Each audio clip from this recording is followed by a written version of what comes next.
announce his name like that for the rest of his career? That's his name. Or character advancement. Nobody wants to see her like she was in the Vince era. So it could be a net positive all the way around. Sami Zayn. He went one-on-one with Ludwig Kaiser. Is it just me? Is it just me? I may be a little harsh here. Pardon me. I can't stand the way Samantha Irving announces Ludwig Kaiser's name. I know she's been doing it for a while, but it's so cringy, man. It is so cringy. Ludwig Kaiser. No, thank you. She gonna announce his name like that for the rest of his career? Maybe it's just a me thing, man. Sami Zayn's looking to get Gunther to say yes to that WWE World Heavyweight Championship match, which I do believe will be taking place. They're waiting till the last minute. Next week's the go-home show. So it's going to happen on next week's show. Something's going to happen. It's going to happen, and the match will take place at Bad Blood. He needed to win this match. Kaiser losing this match doesn't really matter. It just plays into the longer story here between Sami and Gunther. Kaiser's going to be fine. Kaiser's going to break out. Kaiser's going to be fine. I mean, nobody could be worse off than Giovanni Vinci right now. So, Kaiser's in a good position if you really want to sit back and look at both career trajectories. One's going this way, the other one's going at least somewhat this way. Sami and Kaiser, they go 12 minutes. And they go right to a commercial break right at the top. They went to a break after Kaiser shoved Zayn off the barricade and into the timekeeper's area, right into Samantha Irving's seat in the timekeeper's pit. Zayn fought back, hits a sunset flip powerbomb for 2. Sami went for the haluva kick, but Kaiser slipped out of the ring and drove Sami into the steel steps. Kaiser ran around the ring and drop kicked Sami into the steel steps. Zayn barely gets up and beats the referee's 10 count. Kaiser threw some fists and started hammering away at Sami. Zayn fought back, but Kaiser raked his eyes, cradled with his feet on the middle rope, tried to get the leverage pin, but the referee stopped his count and caught Kaiser cheating. Kaiser argued with the referee, so at this point, Zayn grabbed him, hits the exploder in the corner. Zayn went for the haluva kick again. Kaiser caught him with an enziguri for a near fall. Sami countered a DDT into a German suplex and finally hit the haluva kick for the 1-2-3. There's no such thing as a bad Sami match, and there's no bad thing or such thing as a bad Kaiser match. They are both very good at what they do. Gunther, he came out, and I legitimately thought that Sami Zayn was going to get his match. He did not get his match. Sami Zayn was in the ring after he beats Kaiser. Gunther walked out to his music. He paced at ringside and was angry that Sami Zayn beat his guy. He said he was begging for weeks for this World Championship match. He said Ontario, California is the right place for it. He was teasing the crowd by giving Sami the title match tonight. He told him tonight is the right place to step in and tell him no.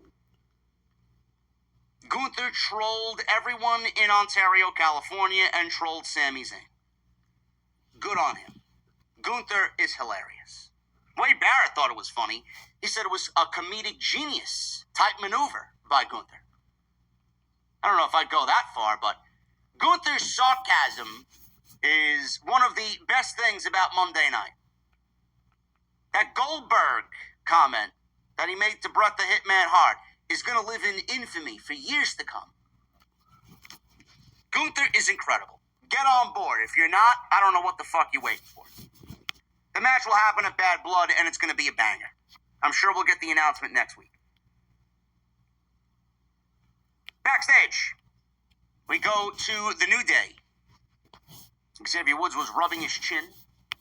kind of staring off into space, wondering about what happened last week. They lost the tag team championships to the Judgment Day. Well, they lost an opportunity to win the tag team titles against the Judgment Day. Kofi approached him and says he's been thinking a lot about what he said last week. Xavier said emotions were high. I get it. Kofi says, don't even trip, man. It's under the bridge now. It's water under the bridge. Kofi said that with that behind them, they need to get the New Day back on track for their 10-year anniversary coming up. So Kofi pulls out 2 boxes of Booty-O's cereal and a trombone, a purple trombone. Xavier says that's all fine and good, but this stuff mattered when we were on top. They haven't been champions for 3 years, and they lose way too often. Kofi says he understands that they should be a little bit more serious. This stuff might not fit the vibe right now. I get it. Kofi told Xavier that for the next few weeks, listen, we messed up last week. I'm going to let you play the quarterback position. Whatever you want to do, it's your rules. You make the rules from this point on. Xavier took that, and he was very happy about that. He embraced that.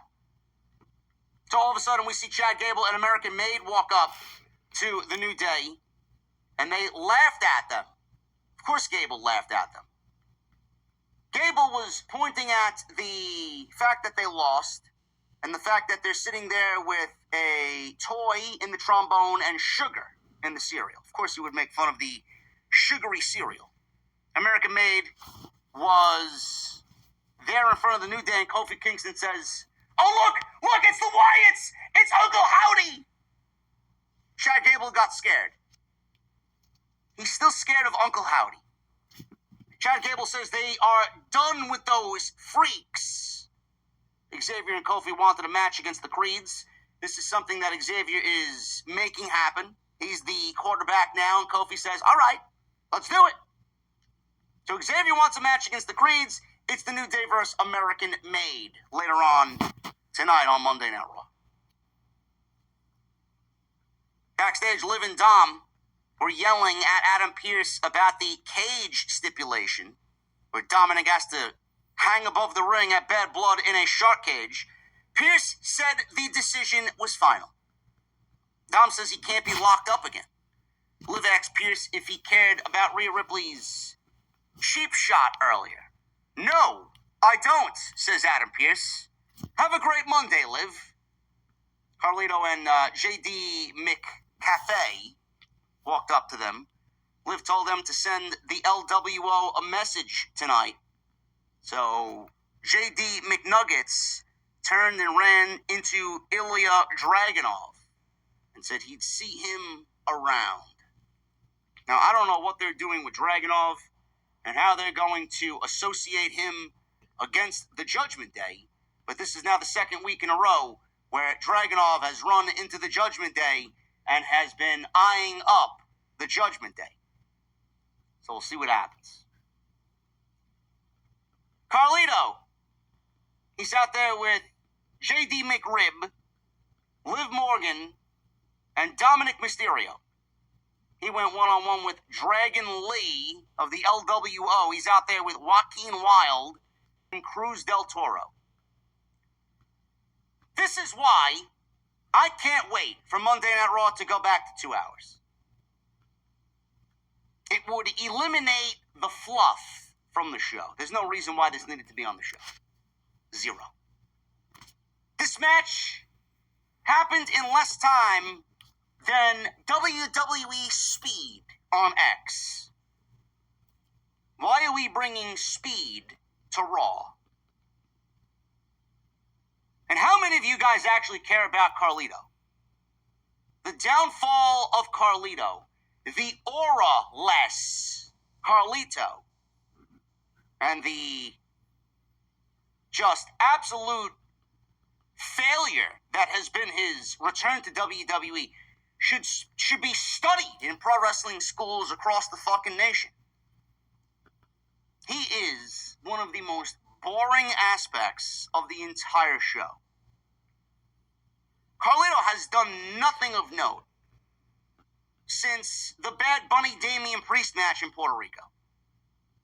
Has he done anything? Have you been remotely interested in Carlito? No. And if you do, and are, you're lying. This match went 2 minutes. Dominic and J.D. McRib took out took out Joaquin Wilde and Cruz del Toro. Rey Mysterio, suddenly appeared and wiped them out with a dive off the barricade. He jumped from the timekeeper's pit onto both guys. Dragon Lee used the distraction, and he applied a schoolboy, but Carlito kicked out. Dragon Lee hit his version of Destino, and then he got the 1, 2, 3. Again, this is why I can't wait for Monday Night Raw to go back to 2 hours. Less of this, less of pure Insomnia Collective. This was Dragon Lee's first TV win since June, and his first singles win since March of this year. Can't wait for that Lucha Brothers inclusion in the LWO, huh? Yeah, I'd put them on SmackDown when they arrive in WWE. We'll talk about the Lucha Brothers a little bit later.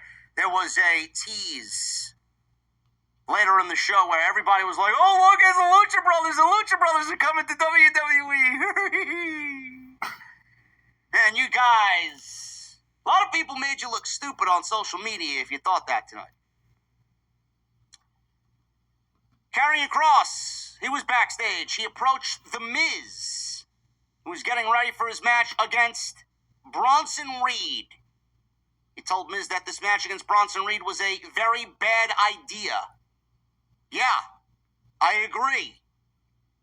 Kross said nobody around there respects him anymore.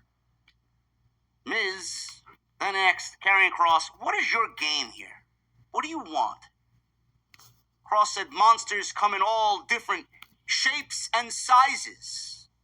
Miz says, yes, they do. He turned and left. I don't know what they're doing. I don't know what they're doing with Kross. I don't know what they're doing with The Miz. It's not really what I call quality television when The Miz is on television. But they may be setting Miz up, and I said this, I think it was a couple of weeks ago. They may be setting Miz up for a reset. I have no clue. I will take whatever we're getting with this Miz over the Miz that we got with R-Truth. That was all. They put them back together see what they did for a WrestleMania moment. R-Truth got his WrestleMania moment. They got their WrestleMania moment. The comedy never really went anywhere after WrestleMania. It was funny for a little bit, and then it became unfunny. And then people just started to say, I don't want to see this anymore. And then Bronson Reed, he did everybody a solid and took out R-Truth, and we haven't seen R-Truth since those 3 or 4 tsunamis that he delivered a few weeks ago. So before we get to Miz and Bronson Reed, we got some Netflix employees sitting at ringside. Women from Netflix were cheering at ringside. Joe Tessitore said that he loved that they were in the building tonight watching Monday Night Raw. I'm sure he was. Can't wait for Raw to get to Netflix, man. It's going to be a big night. Kathy Kelly. She interviewed Sheamus and asked Sheamus if he's done with Pete Dunne. Sheamus chanted, call him Butch. Call him Butch. Sheamus says he had a score to settle with Pete Dunne. He said, let's make this an English-Irish thing. With these guys, I said last week, I wouldn't be surprised if we get a bar fight or some type of no DQ match like we saw in the past with Sheamus. There'll be bar tops and beer barrels thrown about at ringside, and we get some Irish pub brawl or something along those lines. It's going to end in one of those types of matches in one of those stipulations. But they're not done yet. It's going to be an English-Irish thing. Love both the English and the Irish. I've been to London, loved it once. Been to Ireland once, loved it. Miz. Well, they're both separate countries with very little it's going one-on-one with rights Bronson at all, but okay. Reed made his entrance next. He arrived at ringside. Strowman, all of a sudden, leapt off the ringside barricade. Strowman then ripped off his t-shirt and chokeslammed Bronson Reed onto the ring apron. Miz is in the ring with his hands up. Bro, what are you doing? What are you doing? What the fuck you mean, what are you doing? Bronson Reed is getting taken out by Braun Strowman, and Braun Strowman is actively saving your life, Miz. Fuck do you mean, what are you doing? Miz went up to Strowman and started complaining about saving your life. Reed leapt through the ropes with a suicide dive, because that's exactly what you would want to see coming at you. Bronson Reed's suicide dive.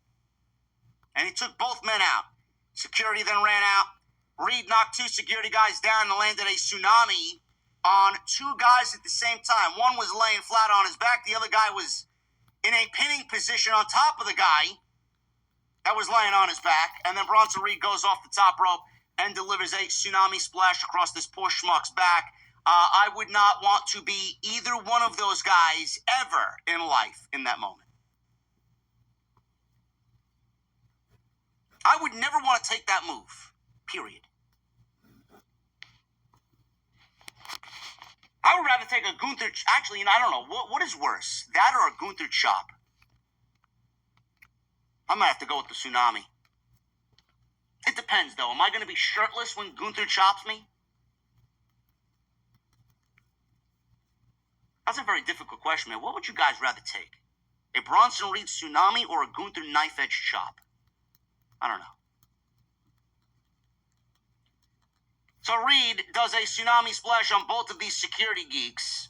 Strowman tossed another security guy over the top rope. Reed and Strowman squared off. More security ran out. Reed and Strowman beat everybody up. They collided middle of the ring with a double clothesline, and we got down. I don't know how many security guys they beat up, man. It was almost like clown college. All these graduates just came out of the fucking clown mobile, and they ran into the ring. Hey, guys, look at me! They were getting beat up one by one. I don't know where WWE gets these security guys from, but whoever's training the men is the absolute worst at their job. Terrible. Sami Zayn looking dude. Strowman stood tall in the ring as Bronson Reed pushed up the aisleway. We had so many security guys just trying to break these guys apart, and that's the way this segment came to a close. I like this stuff, man. This is unpredictability.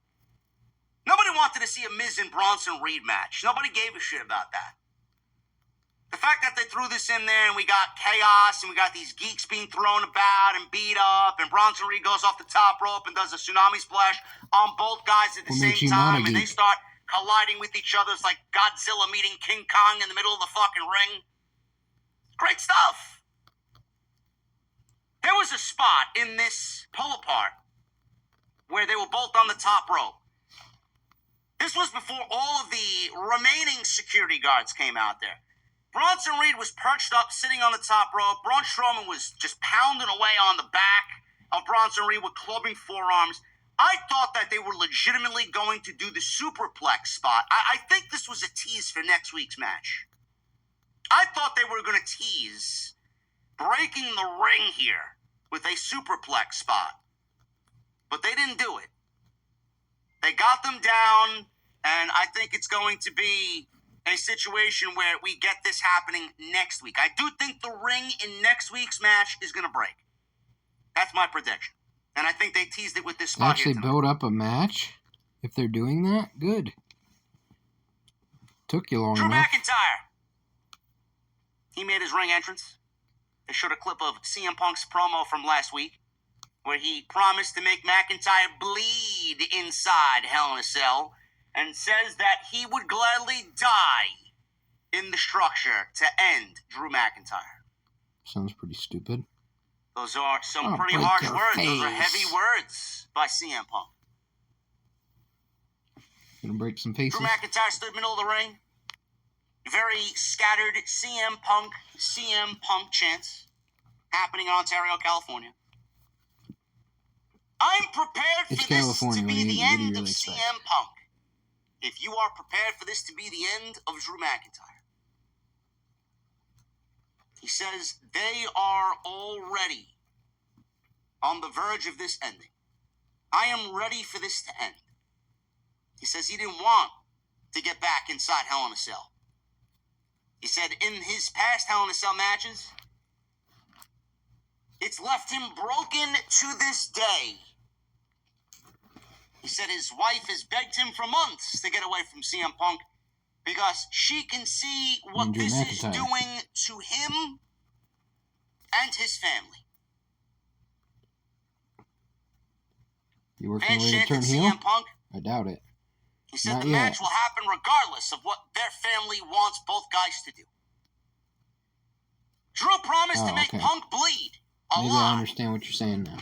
He says he'll make him feel more pain and suffering than he ever has before. He says it's always been good versus evil. He said Punk has always seen himself as a godlike figure, but he's just a man who is broken easily in the past. He says he will break him easily inside Hell in the Cell. No real new information coming out of this promo from Drew McIntyre. Everything that we have done up until this point, we've expended all of those options. Everything we've said up until this point, there's nothing left to be said, both by CM Punk and Drew McIntyre. There's 1 week and a half to go. One Monday Night Raw to go before we get inside Hell in the Cell. What is the last show? What is the last Raw going to do to sell us on this match that we haven't gotten already? Match is made official. Match was made official by Adam Pearce. Punk talked about it last week. McIntyre talked about it this week. They've made promises to each other in the last 2 weeks. What else is there to be done? No contracts need to be signed. I don't know. It's it. It's over. It's coming to an end. I said this on TNT. I don't know how you guys feel about this. I said this with the Solid Monster a few weeks ago on TNT. I don't know how McIntyre and Punk, even after Hell in a Cell, 666. I don't know how they exist This guy acts like a Jesuit. on Raw That's all I'm saying. together, even after this. See, this is what I do. I could sit on the fucking toilet and take my morning constitutional dump and think about, hey man, what are we doing with Drew McIntyre and CM Punk after Hell in a Cell? I could be sitting at the fucking bar watching the goddamn ball game thinking about what is going to happen after CM Punk and Drew McIntyre enter Hell in a Cell and it's all over with. This is my job to ask what happens next. But if you guys watched TNT, it was even before TNT. It was that week, and then I reiterated again with Jason on TNT. I said word for word, I don't see how they coexist on Monday Night Raw even after Hell in the Cell ends. Punk has already made Bro, you gotta make him a tag team. his road. He wants the World Championship. He wants Gunther. He's already called out Gunther. But Punk foolishly called out Gunther, and McIntyre then broke his bracelet because how could you call out Gunther when you haven't bet? You think by touching four corners in a strap match, you think that's going to get you a World Championship match? It doesn't work like that around here. Not with me. The bracelet was broken. McIntyre beat the shit out of him, left him a bloody mess. We get Hell in a Cell. But this is what I mean. Even after that, and Punk goes after the World Championship, you don't think McIntyre's going to want to get after CM Punk even though he's done after Hell in the Cell? This really should be the end-all, be-all in all aspects. Punk wins, goes after Gunther for the World Championship at the Survivor Series. McIntyre needs to leave Monday Night Raw. I said it weeks ago.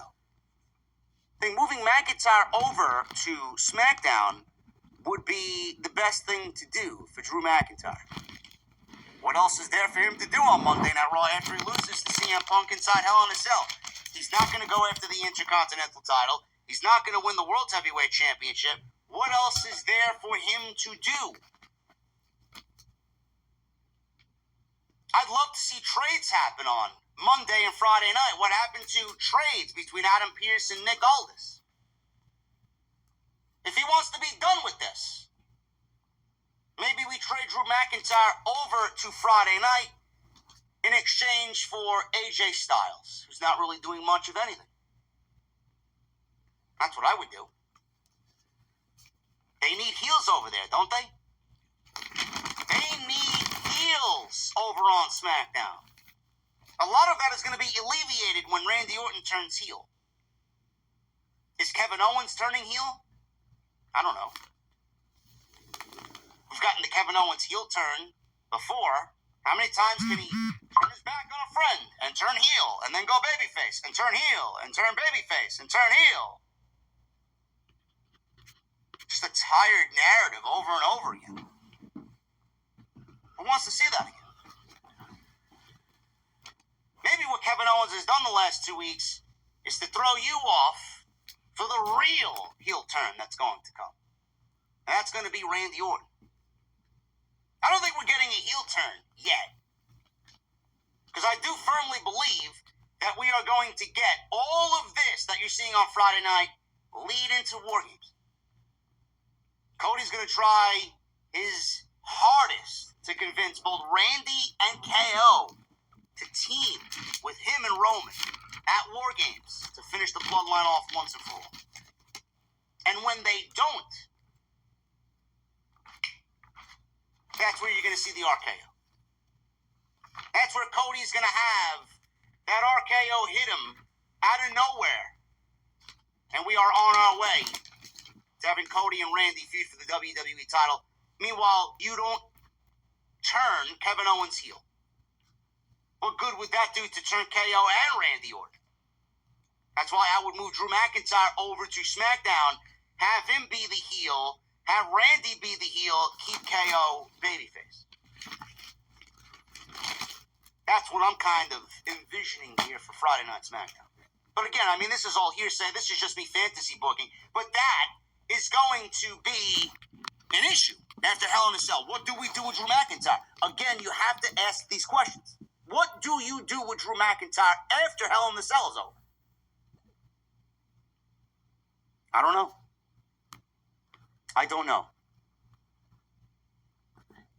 You could do Drew and KO.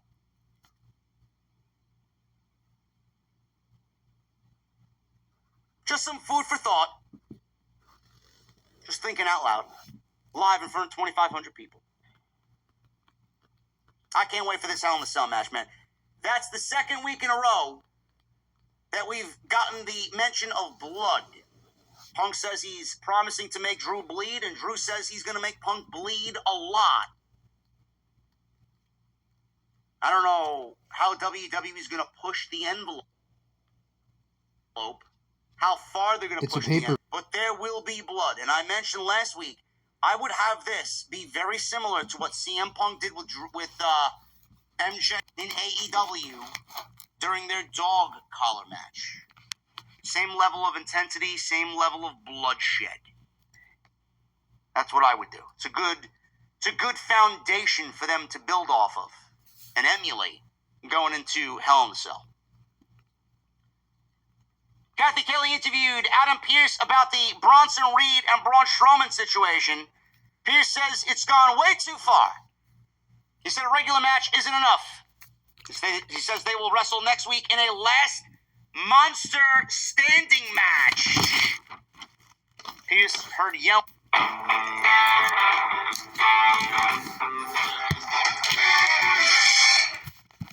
And Adam Pearce discovered Pete Dunne shoving a cricket bat against Sheamus's throat, and then Pete Dunne bashed the cricket bat over Sheamus's back. It's not over. It's going to be an English-Irish thing, he said. Because Pete Dunne took that literally. The Unholy Union. This is Alba Fire and Isla Dawn against Kairi Sane and Io Sky. Backstage before this match, Bianca Belair and Jade Cargill interacted with Kairi and Io. Belair says whoever wins tonight, they're keeping their titles. So I'm assuming whoever won this match is the next in line for the Women's Tag Team Championships. There you go. This wasn't bad. I gotta admit, this wasn't bad. The team of Io and Kairi are slowly but surely gaining some momentum. I don't know what that means as far as them winning the tag team championships, but they are gaining.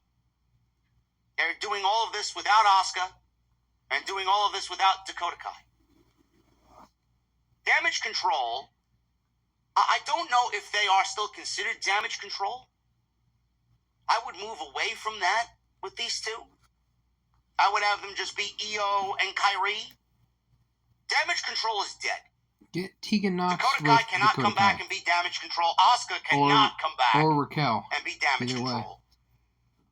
It is just a broken group.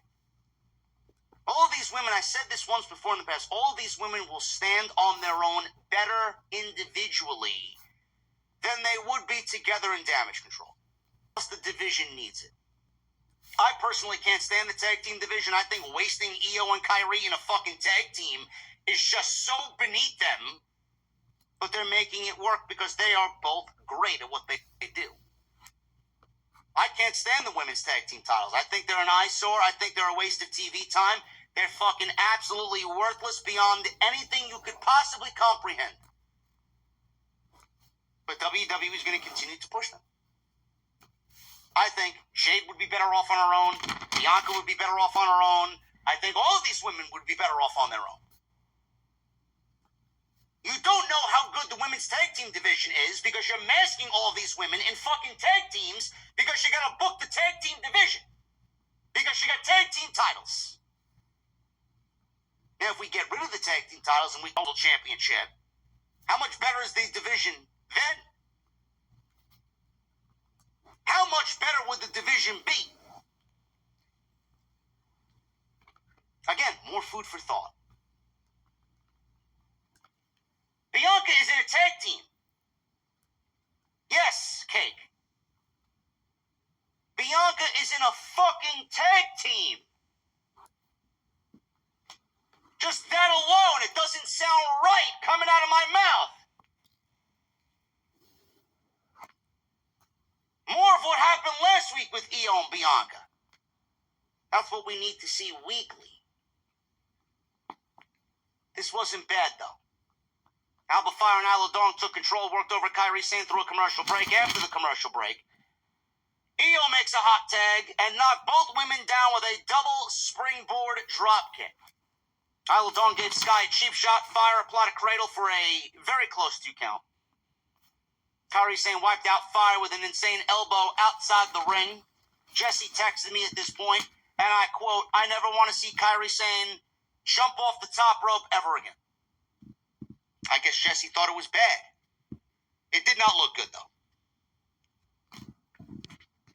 The crowd pops she's hurt. for the win when Io Possibility. hits the over the moonsault for the 1-2-3 on Isla Dawn.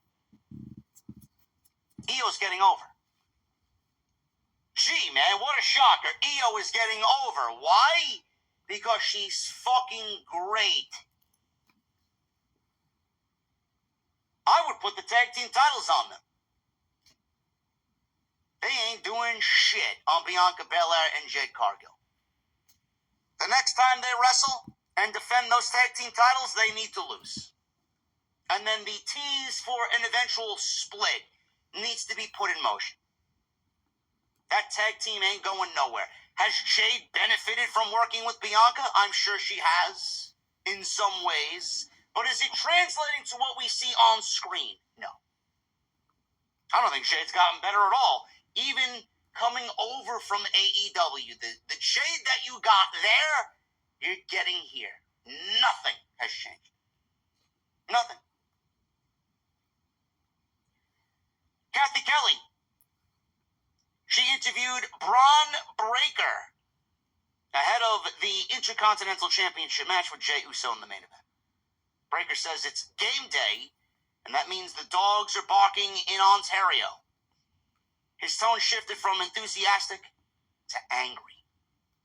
He says there will be a winner and a loser, and the IC title deserves the right superstar to carry it over their shoulder.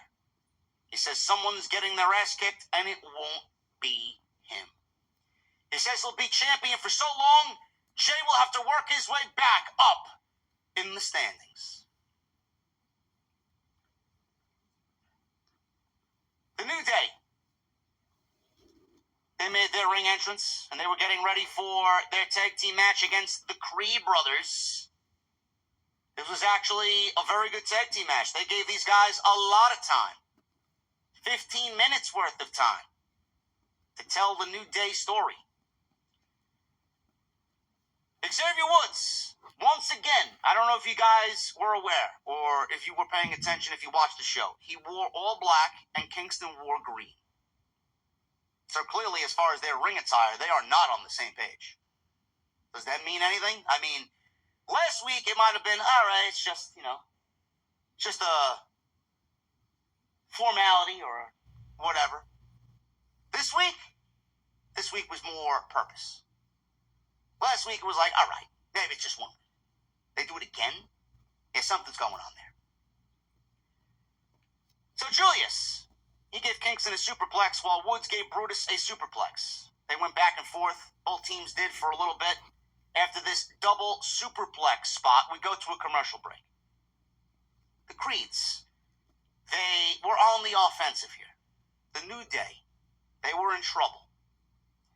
Woods made a hot tag. Referee didn't see it. He got really angry, and he forced Woods back to the ring apron.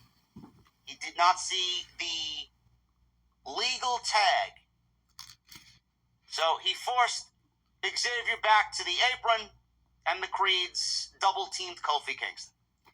Woods eventually hits Brutus with a missile dropkick, made the hot tag to Kofi Kingston, who hit Julius with chops and a dropkick.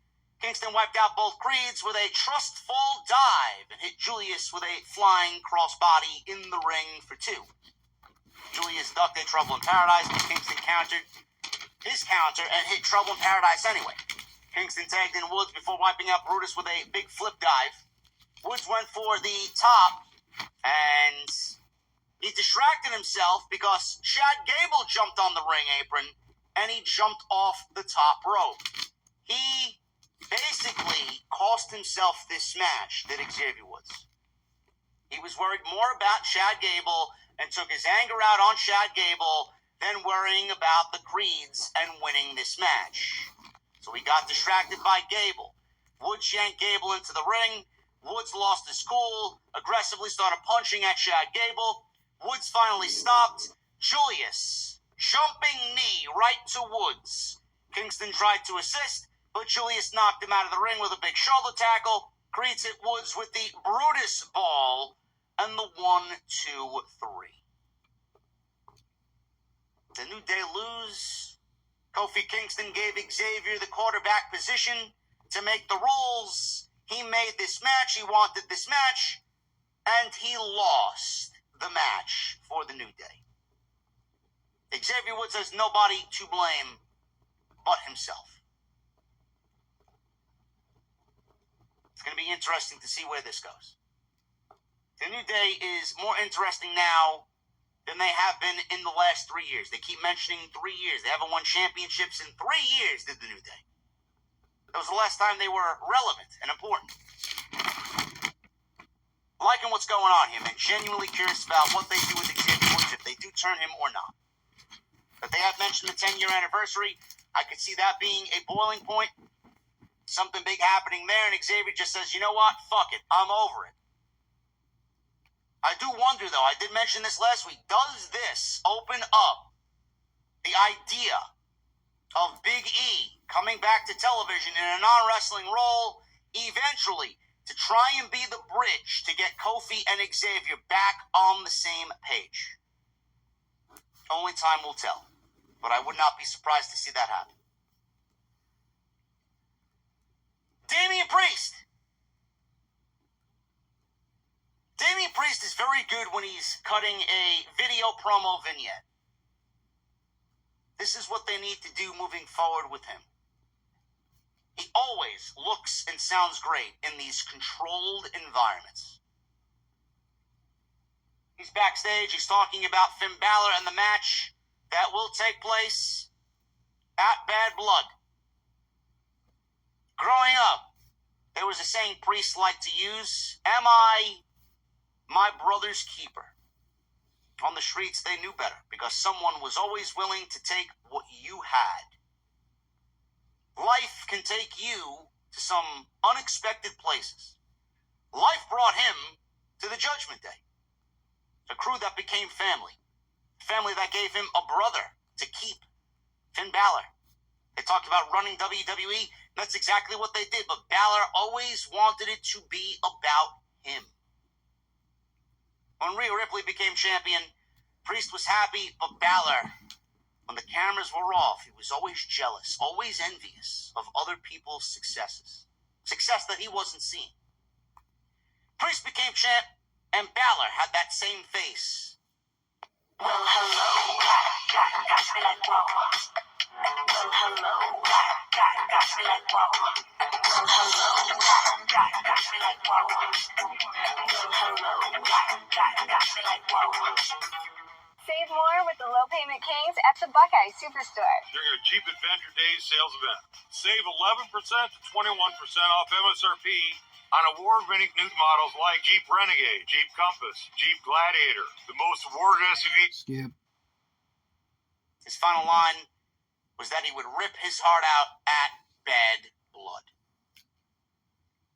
I don't know where that goes and how that swings. I assume if Liv Morgan is going to win against Rhea Ripley, I would say Balor beats Damian Priest in the first match. I don't think this is going to be the only match that they have. So I do think that Balor is going to beat Priest, and I do think Liv is going to beat Rhea. Uncle Howdy. We got a new VHS tape with the words. Here, I'm about to read to you. There was no voice in this VHS tape. I don't know what this means or what any of this means, but the VHS tape read as follows. I am but dust, a worm, a rebel. You cast your light of countenance upon me, and I said I shall live. The words of the red you speak, we follow. I have no idea what the fuck this means. If any of you can decode this, I'm sure there will be people on social media and on Reddit who spend countless hours, sleepless hours, trying to decipher what all of this means. I have seen video of Alexa Bliss training for an in-ring return. I wonder if this has to do with Alexa Bliss coming back. Again, only time will tell. There was a Pure Insomnia Collective vignette. They say they are the future of the women's tag team division. Or the future of the women's division in general. Sure thing. How many of you were put to sleep by the 90 seconds of this vignette by the Pure Insomnia Collective? If you want to step up, shoot your shot. I would rather miss and go back to the bench. Xavier Woods and Kofi Kingston, they were backstage, and they seemed to be on the same page. They lost. Woods knew he blew it for himself, so why would he be upset at Kofi? He was going to project his anger onto others, which is exactly what he did. Rey Mysterio and the LWO approached. Rey apologized for what happened last week, but Woods dismissed it and got very angry at Rey Mysterio. Rey knew they could get through this because they are the New Day. Woods says this type of advice would be better suited for his son Dominic. Ray says he didn't have the time for this because he has to deal with Finn Balor next week. Woods was offended that Ray thought Balor was more important than him because he was a future world champion while Woods wasn't. Kingston tried to calm Woods down, who was very pissed. Ray said he had enough. I'm leaving. I don't need to deal with this disrespect. You know? I got Balor next week, but you know what? That shit can wait. He challenged Woods to a match next week. Instead, so it's going to be Rey Mysterio versus Xavier Woods next week instead of Rey Mysterio versus Finn Balor. LWO left. Kofi, understandably, didn't understand why Woods was so upset. But of course, Woods thinks he's right. Woods thinks what he's doing and what he's saying is the right way. And he doesn't realize that what happened out there is all his fault.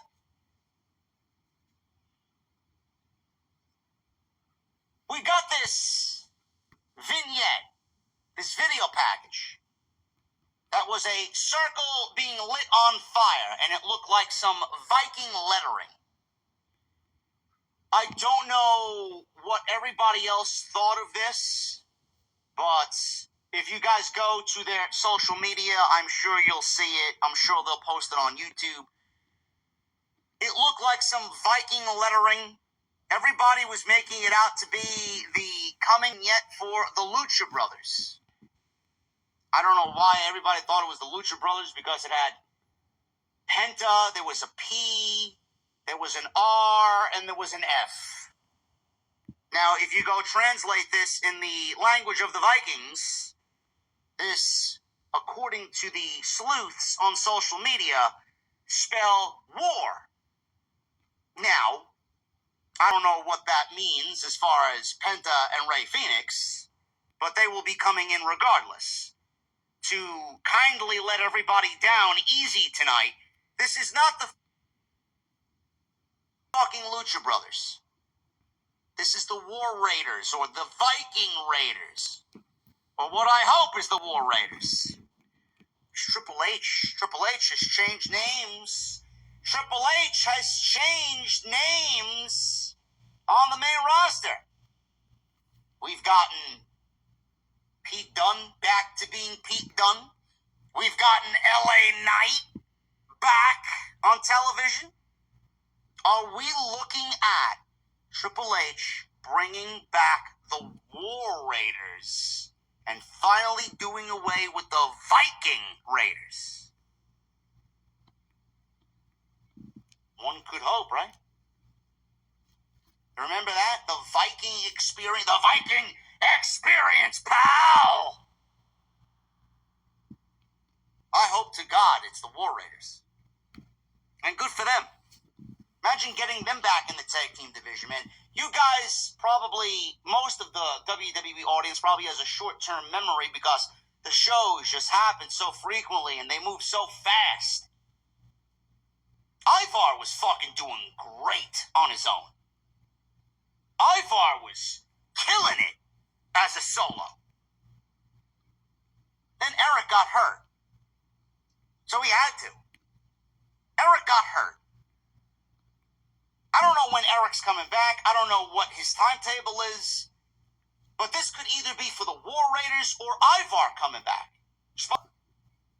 But this has nothing to do with Rey Fenix, nothing to do with Pentagon Jr. And this could potentially be for the Viking Raiders coming back, or best case scenario, the War Raiders returning to their NXT names.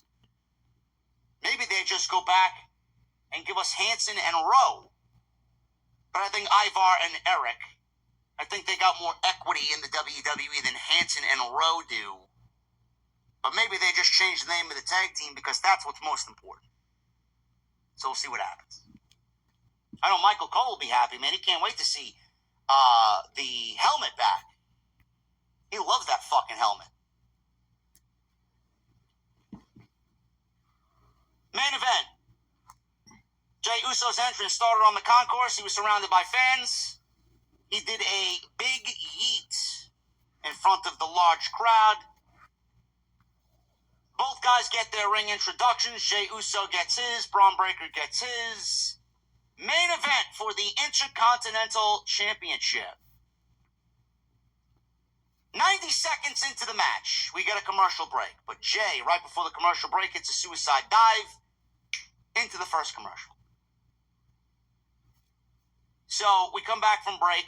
Wade Barrett let us know that Jay has been in control, but Bron hit a power slam during the commercial break, and when we get back, that's how he took control of the match. Wow. Normally, we don't know. Thanks for filling us in, Wade. Wade and Joe Tessitore have done a great job on commentary. So Bron's in control. He whipped Jay into the corner, hits an overhead suplex. They took turns trying a vertical suplex until Bron dropped Jay over the top rope. Bron hits a backbreaker and let go of his cover to do push-ups. From that moment on, you knew that Bron Breaker's story in this match was, I got this in the bag. This is too easy. I'm going to be cocky and gloat. Fucking guy was doing push-ups after he opted to release the pinfall only at a 1 count. So he taunted Jay. Jay came back with a kick, tried a suicide dive, but Bron knocked him down. Bron smashed his head against the announce table. Bron then leapt off the apron and tackled Jay over the announce table with a bulldog. Jay came back with strikes. With every strike, the crowd was chanting, yeet, yeet. Running hip attack on Bron Breakker. He did not get all of it. He got a 2 count, though. Bron avoided a splash, hit a gut buster for another 2 count. Jay hit a pop-up Samoan drop for 2. Bron hits a Frankensteiner for 2. Crowd chanted, this is awesome. Bron got the better of a strike exchange, hits a big power slam on Jay, cut him down with a running spear. Bron dropped his straps. He went for a spear in the ring, but Jay hits a spear of his own. Jay then goes up top, hits the Uso splash, and he connects with it. He goes for a cover. 1, 2, and Bron Breakker kicks out at legitimately a 2 9/10. I thought that was it. All right, exaggerate That a little more. legitimately came at like 10:56 Eastern Time. I thought that was it. I thought after that, and Bron Breakker kicking out, I said to myself, all right, they got me on that pinfall. After Bron kicked out of that, I thought there was no way that Bron Breakker was losing this match. If Bron kicked out of that, he's got it in the bag. But man, what a fucking near fall that was. They sold everybody, man. Camera shots of all the geeks in the front row doing the shock face. They couldn't believe it. Crowd chanted, Everyone's a ref, geek, you suck, apparently. ref, you suck. Bron went for another spear outside the ring. Jay cut him off with a super kick. He wanted to spear Jay through the barricade. But as soon as he ran around the ring, like he usually does, Joe Tessitore says he gets full head of steam and runs 23 miles an hour. As soon as he did that, he got to the barricade. Jay met him with a super kick. Jay hits another spear, and he spears Bron Breakker through the barricade. At this point, I'm like, what's going on here, man? Jay quickly, we're legitimately at the 10:59 portion of the show. He hits the spear on Bron Breakker through the barricade. He quickly gets Bron Breakker up, rolls him in the ring, hits another spear on Bron Breakker, positions him, goes up top, hits the Uso splash. 1, 2, 3. And Jay Uso pins Bron Breakker and wins the Intercontinental Championship. Jay Uso is the new Intercontinental Champion. Crowd went fucking crazy. Fireworks are going off. This is why I can't wait for Monday Night Raw to go to Netflix. WWE has a serious time issue. I love this ending and I hated this ending at the same fucking time. You know, to me, man, you know, when you look at things and the way that they transpire, it's like watching the end of a fucking movie. And they're just rushing through the ending, and then before you even get to fucking breathe, to sit and just sit with that ending. you're getting the fucking end credits. Like, bro, like, really? The end of this show happened so fucking quick that Jey Uso hit the super kick, hit the spear through the barricade, brought him back into the ring, spear, Uso splash, wins the title, runs with the championship into the crowd, and the show goes off the air. The show went off the air. The show didn't even know where to air. What angle they needed to air. They shot Jey in the crowd. Then they shot a wide-angle shot of the fucking stage with fireworks going off, and that's when the show went off the air. This guy won his first singles championship in WWE, and they left zero time for it to breathe because WWE's time management is fucking awful on this show. I can't wait for them to go to Netflix. If what we're all talking about happens, and they have a 3-hour limit, they don't need to go to the 3-hour limit every week. If they want to go 3 hours, they go 3. If they want to go over 3 hours, they go over 3 hours. They want to go 2 hours and 15 minutes.